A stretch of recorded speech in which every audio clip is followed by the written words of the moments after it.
Starting your day naturally can be done with birdsong, daylight, the change of air pressure and the airflow through your window and into and around the room with the circulation of that decent air. Traffic noise as the world wakes up outside your home.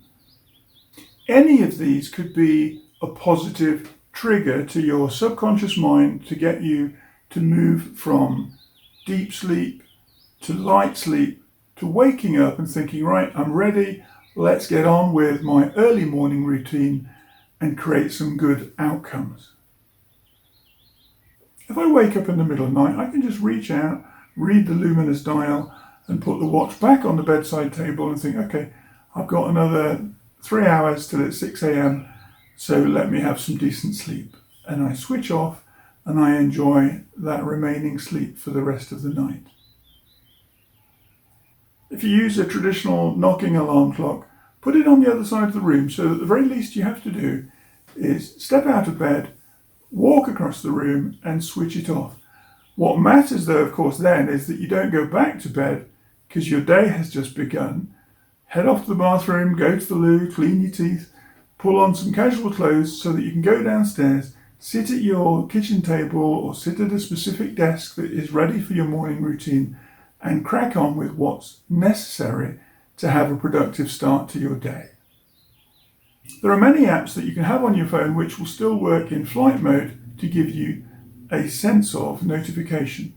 Others, if you have the alarm on and your phone is switched on, and your phone could be in the hall but playing music at a certain time, the sound of that song or that YouTube video playing in response to your app notification that's part of the alarm system that you've set, that is your wake-up call. Okay, let's start the day, let's get on with it, let's push things forward, and that might work as well. You have to find what works for you.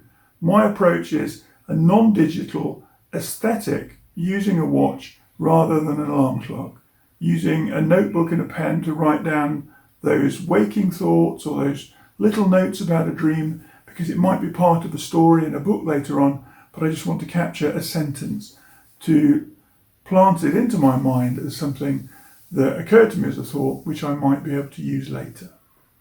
If you travel a lot for work, I can completely understand that you want an absolute early morning reminder that is sharp, strong, clear, and gets you out of bed and off with your day. Having that morning routine be productive and effective is just as important to those of us in full-time employment as those of us who work in the gig economy and have perhaps half a dozen different client activities and points of client focus in our working day. If tomorrow is when you're going to get up at least an hour earlier than your normal pattern of waking and you're going to be out of bed, make the bed as soon as you're out of it. It's a little subconscious trick, but it says to your brain, okay, I'm up now, I'm not going back to bed, I'm going to get on those casual sweatpants and a t-shirt and head down to my desk at the kitchen table. This whole class is neither a rush nor is it a race. Start with baby steps, one day at a time, one half week at a time, one working week, and then include a weekend so that you reach the 7 days of your first experiment with this and achieved 5 or 6 or 7 hours of measurable benefit. I'm not going to use the word result because that seems like something that is work focused and purely work related. To begin with, taking these early steps, this is about you creating a new habit of leaving the bed early, getting to a place where you can reflect or journal or write some notes or listen to a bit of music and wake up in a good, positive, productive frame of mind and start to feel that you can actually repeat this for a second week and then a third week. How would I suggest you go about it? I would recommend you pick what is an achievable stretch. If you are always up and you have currently a 7 o'clock alarm mechanism by which you are up and about, push that to 6:30.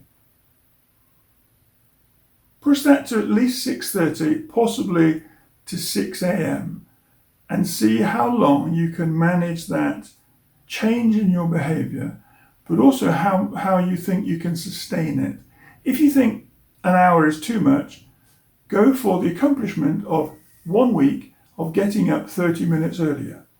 That 30 minutes isn't an enormous amount of time, but in and of itself, that doesn't matter. What matters is that you're up 30 minutes earlier, that you're heading down to the kitchen or across the flat to the kitchen, you're making yourself a drink, you're getting to a place where you can sit comfortably and read a chapter of a book that you have been neglecting, that you can make a little quick page worth of bullet point notes in your journal about ideas that are on your mind that you'd like to bring into a project for this month to make some forward progress with, and that you can then be up and showered and dressed half an hour than you were yesterday.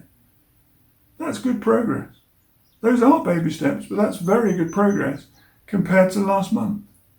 And let's not forget that 30 minutes a day is 3.5 hours in the course of this first week, which is more than 14 hours of extra time created for yourself within your own timetable this first 28 days.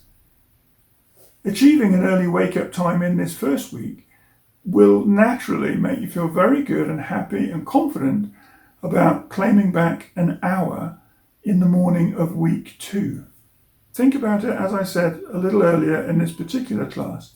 See it as something that is an achievable stretch. It's not going to hurt you, but the benefit from it will feel really good, and you can carry it forward into a better attainment of maybe an hour a day next week.